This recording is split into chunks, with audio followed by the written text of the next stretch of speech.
ৰূপহীহঁতৰ গৰাজনত চাৰিটাকৈ হত্যাকাণ্ডৰ সৈতে জড়িত এজনক গ্ৰেপ্তাৰ অমল চৰকাৰ নামৰ এজনক 2 দিন জেৰাৰ অন্তত গ্ৰেপ্তাৰ আৰক্ষীৰ SIT টিমৰ 10 দিনীয়া তদন্তৰ অন্তত আটক কৰে অমল চৰকাৰ নামৰ লোকজনক গুণধৰ চৰকাৰৰ 3 জনক হত্যা কৰা অনুপম চৰকাৰক হত্যা কৰিছিল অমল চৰকাৰে অমল চৰকাৰ হত্যাৰ বলি হোৱা গুণধৰ চৰকাৰৰ ভতিজা বুলি জানিব পৰা গৈছে এই পৰিয়ালৰ নে মই পৰিয়ালৰ মোৰ খুৰা হয় আপোনাৰ খুৰা হয় আপোনাৰ কি নাম মোৰ নাম অমল চৰকাৰ আপোনাৰ ঘৰ ক'ত ইয়াতে ওচৰতে আপোনাৰ খুৰা হয় দেখা গৈছে এই ঘৰখনতে মানে বিবাহৰ কাৰণে প্ৰস্তুতি চলি আছে আৰু অহা বুধবাৰ বিয়া বুলি আমি খবৰ পাইছো 5 দিন মান আছে কওকচোন কেনেকৈ হ'ল ঘটনাটো আপুনি নিজে প্ৰত্যক্ষ কৰিছে প্ৰথম আপুনি প্ৰত্যক্ষ কৰিছিলে মই একচুয়ালি আগতে দেখিছো তেতিয়ালৈকে কোনো অহা নাছিলে মই একচুয়ালি ৰাতি আপুনি কেনেকৈ গম পালে মই ৰাতি একচুয়ালি নিমন্ত্ৰণ কৰিব যাও আচ্ছা বিয়াৰ দিনটো নিমন্ত্ৰণ আছে ৰাতি হে কৰো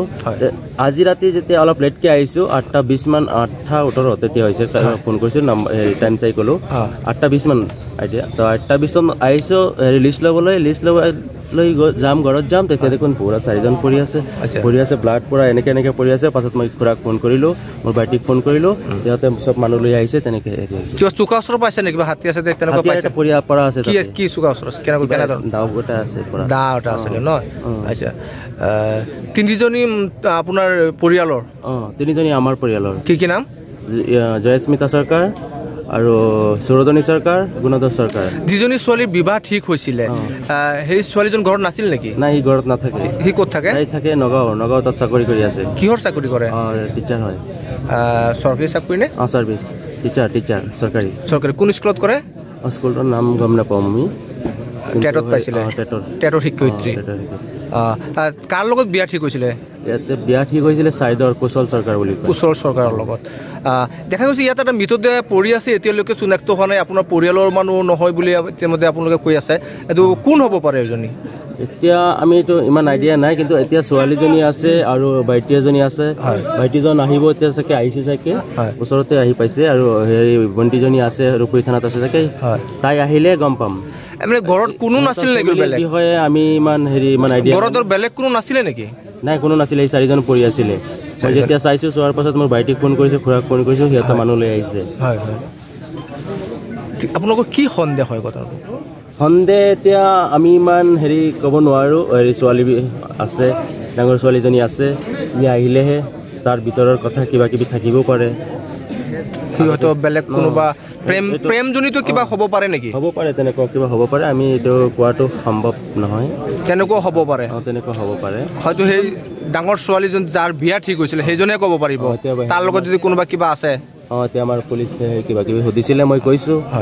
তেনেকুৱা কিবা হ'ব পাৰে ছোৱালীজনী খেতি আছে ছোৱালীজনীক সুধিলেহে গম পাব আপোনালোকে ঠিক আছে বৰাগানত যিটো হিনিয়াছ মাৰ্ডাৰ ইনচিডেণ্ট হৈছিলে তো 4 জন ব্যক্তি মৃত্যু হৈছিলে 4 জন ব্যক্তি দুগৰাকী মহিলা দুগৰাকী পুৰুষ আৰু ইতিমধ্যে আপোনালোকে এই বাতৰি প্ৰকাশ কৰিছে আজি আমি এই গোটেই মাৰ্ডাৰ কেছটো ছল্ভ কৰিবলৈ সক্ষম হওঁ প্ৰথম যিজন দুটা এফআইআৰ আমাৰ ইয়াত এই সংক্ৰান্তে ৰুজু হৈছিলে এখন এফআইআৰ দিছিলে ভাস্কৰ চৰকাৰ য'ত বৰাগানত যিটো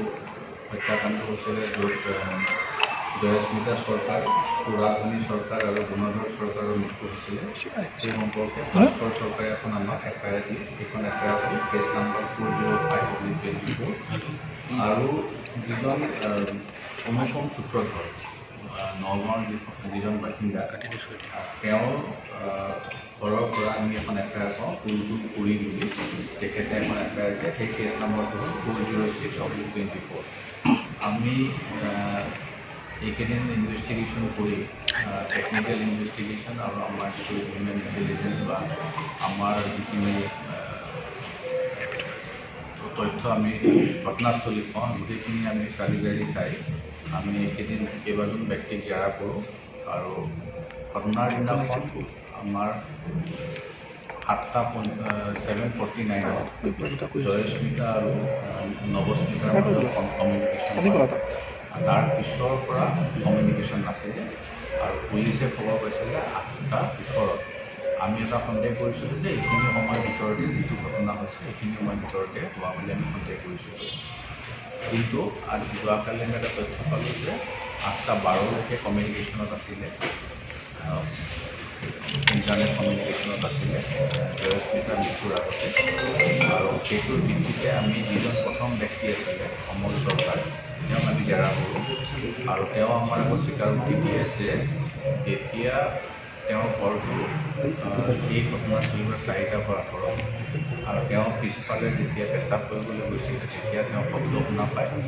চিঞৰ শুনা পায়, তেওঁ ঘটনাস্থলীত যায় আৰু সেই সময়তে তেওঁ প্ৰত্যক্ষ কৰে যে অনুপম সূত্ৰধৰে সুৰাজনী চৰকাৰক কাটি থকা প্ৰত্যক্ষ কৰে আৰু তেওঁক বচাবলৈ যায় পিছফালৰ পৰা ধৰে, তেওঁকো আঘাত কৰে, তেওঁ ভৰিত অকণমান আঘাত পায়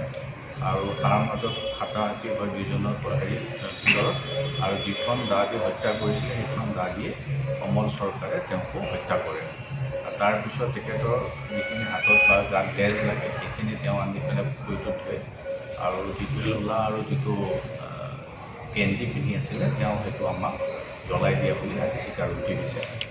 এতিয়া আমাৰ এইখিনিলৈকে তদন্তত পাইছোঁ। গতিকে অনুপম সূত্ৰধৰে নগাঁৱৰ পৰা গৈ বৰাজানত গৈ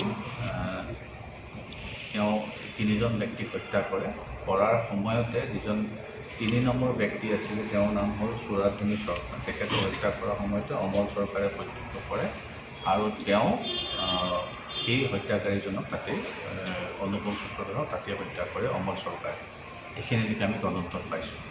চুৰিয়াৰ পৰা নাছিমুদ্দিনৰ ৰিপৰ্ট, এনি লাইভ। খবৰ মানে এনি লাইভ 24x7 আৰু এনি লাইভ ডিজিটেল। যিকোনো খবৰৰ বাবে যোগাযোগ কৰক 9387734920 আমাৰ এই নম্বৰত।